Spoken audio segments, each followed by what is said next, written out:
Bienvenue dans Quatrième Vague, le podcast des thérapies de nouvelle génération qui vous permettent de vous libérer rapidement des poids du passé et de remettre de la joie au cœur de votre vie. Dans chaque épisode, vous découvrirez une ou plusieurs idées pertinentes pour embellir votre quotidien. Je m'appelle Jean-Michel Guret, je suis formateur et psychothérapeute, fondateur de l'IFPEC, un institut consacré aux thérapies de quatrième vague. Et voici le troisième et dernier épisode consacré à l'attachement anxieux comme promis.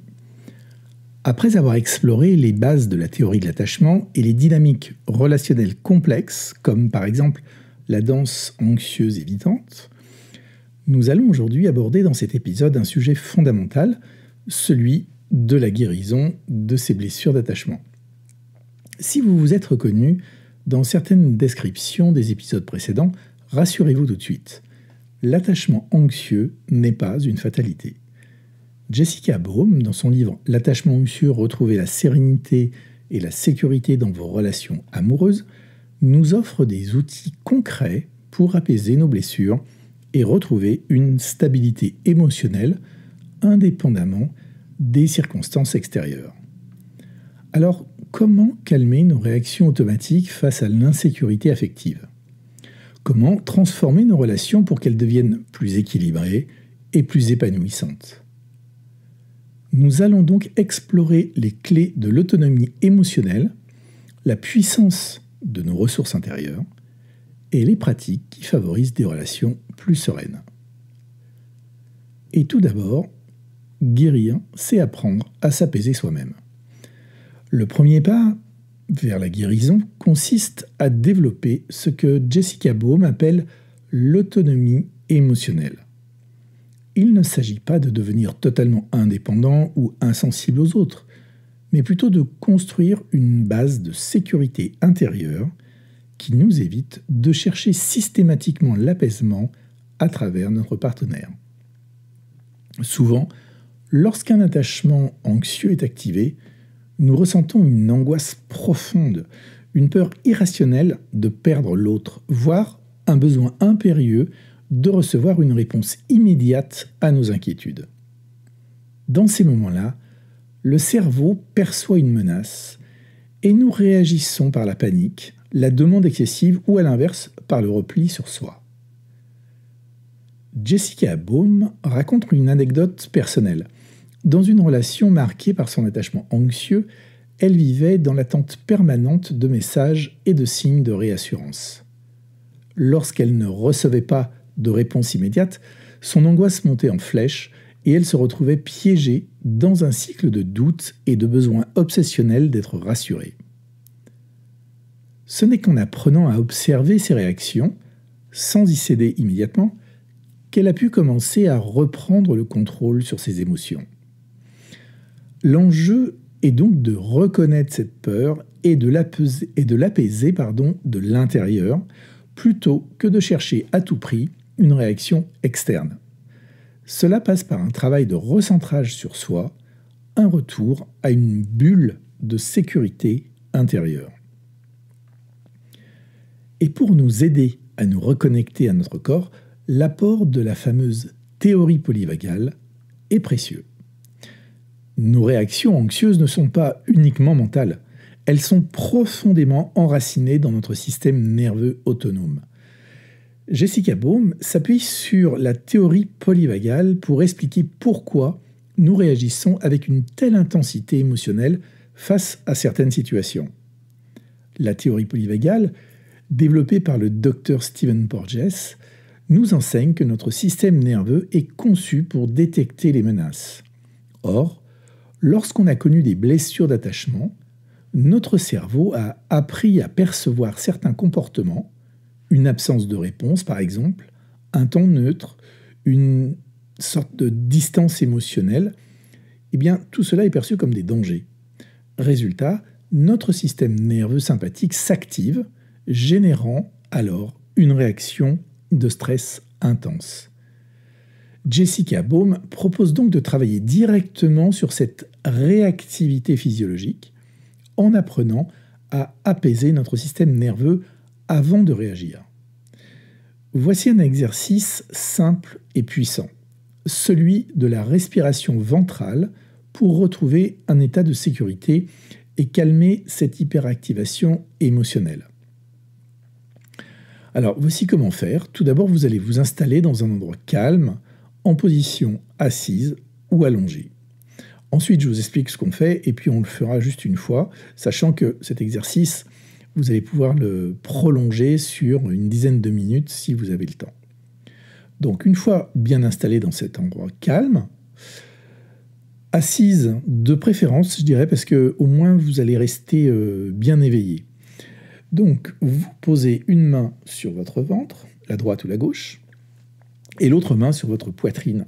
Ensuite, vous allez inspirer profondément par le nez, en gonflant d'abord le ventre, puis la poitrine.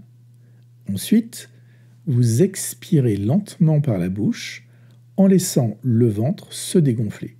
Et vous répétez cet exercice pendant 5 à 10 minutes. Alors, je vous propose de le faire là, juste sur 2 respirations avec moi. Donc, vous êtes assis, les pieds bien à plat, confortablement, vous relâchez vos épaules. Voilà, vous posez la main que vous choisissez sur votre ventre et l'autre sur la poitrine. Et on y va. Vous inspirez profondément par le nez. Vous gonflez d'abord le ventre et ensuite la poitrine.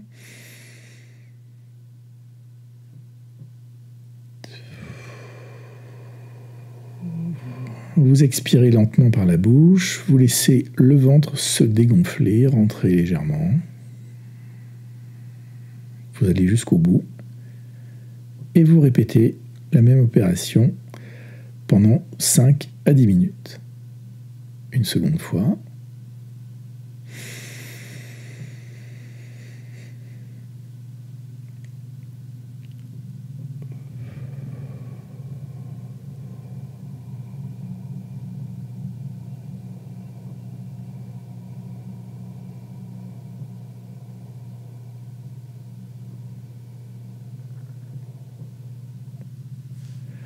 Et voilà, vous continuez ainsi. L'objectif est de stimuler le nerf vague qui régule notre état émotionnel et qui nous aide à retrouver un sentiment de sécurité intérieure. En pratiquant régulièrement cet exercice, très simple, nous entraînons notre corps à ne plus basculer systématiquement dans une sorte d'état d'alerte dès qu'une situation d'attachement nous semble incertaine. Ensuite, pour aller plus loin, il est important de se connecter à ses ressources intérieures. En effet, l'un des aspects les plus inspirants du livre de Jessica Baum est son approche basée sur les ressources intérieures. Ces ressources sont des souvenirs de personnes, des souvenirs de lieux qui nous procurent un sentiment de sécurité et de réconfort. Lorsque nous vivons un moment de détresse affective, nous avons tendance à focaliser exclusivement sur ce qui nous manque. L'exercice ici consiste à changer ses habitudes, son focus, on pourrait dire. Au lieu de chercher à combler immédiatement un vide relationnel, nous pouvons activer un souvenir ou une image qui nous rassure. Voici l'exercice de l'ancrage dans un souvenir sécurisant. Alors, toujours installé confortablement, vous fermez les yeux et vous repensez à un moment où vous vous êtes senti pleinement aimé, vraiment pleinement soutenu. Prenez le temps pour bien revivre cette scène dans votre esprit. Qui était présent? Où étiez-vous? Que ressentiez-vous?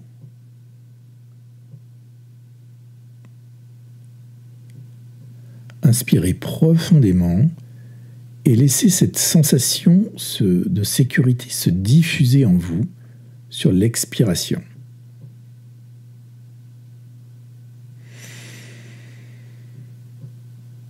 Inspirez la sécurité, le fait de se sentir pleinement aimé, pleinement soutenu. Et quand vous expirez, vous laissez cette sensation de sécurité, de soutien, d'amour se diffuser en vous. Et plus on s'entraîne à retrouver ces souvenirs apaisants, et plus il devient naturel de se réconforter sans attendre nécessairement un geste extérieur. Vous pouvez vous faire une collection de ces souvenirs. Peut-être qu'au début, ça sera difficile d'en retrouver un, mais à force de le faire, vous allez voir que en trouver un, en entraîne un second, etc. Et pour les retrouver facilement au début, notez-les sur un petit carnet que vous garderez avec vous, et vous allez voir que vous allez vous faire une bibliothèque de ressources qui seront bien utiles par la suite.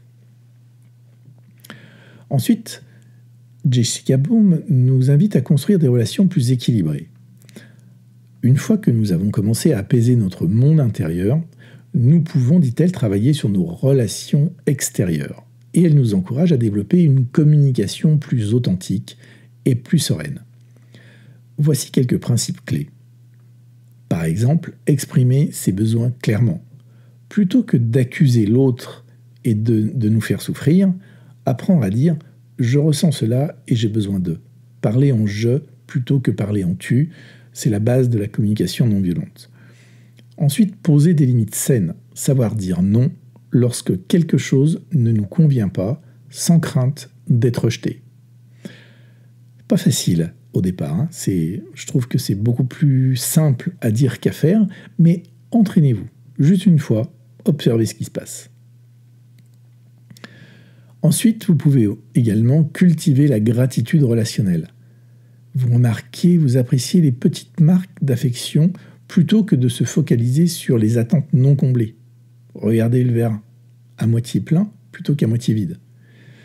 Jessica partage l'histoire d'une patiente qui, après avoir travaillé sur son attachement anxieux, a commencé à remercier son partenaire pour les petites attentions du quotidien. Ce simple changement d'attitude a transformé leur dynamique habituelle, réduisant de fait les tensions et renforçant leurs liens. Nous voici arrivés à la fin de cette série sur l'attachement anxieux. Nous avons vu comment nos schémas affectifs se construisent dès notre enfance, comment ils influencent nos relations et surtout comment nous pouvons les transformer. Comme le rappelle Jessica Boom, guérir de l'attachement anxieux est un processus. Il ne s'agit pas d'un changement radical du jour au lendemain, mais d'un apprentissage progressif. Chaque fois que nous prenons conscience d'un schéma, chaque fois que nous choisissons de respirer plutôt que de réagir impulsivement, eh bien nous faisons un pas de plus vers la sérénité et la sécurité dans nos relations. Si ce sujet vous a intéressé, je vous invite vraiment à lire L'attachement anxieux, retrouver la sérénité, la sécurité dans vos relations amoureuses, et je dirais même pas que. C'est vraiment un ouvrage qui nous concerne tous et toutes. Il est rempli de conseils pratiques, aussi bien que de réflexions profondes. Et bien sûr, si cette série d'épisodes vous a été utile, n'hésitez pas à la partager autour de vous. Merci d'avoir écouté ce podcast. Retrouvez plus d'informations sur le blog de l'IFPEC à l'adresse ifpec.org, ifpec.org, ou bien sur mon compte personnel LinkedIn ou ma chaîne YouTube. Et à bientôt pour un nouvel épisode.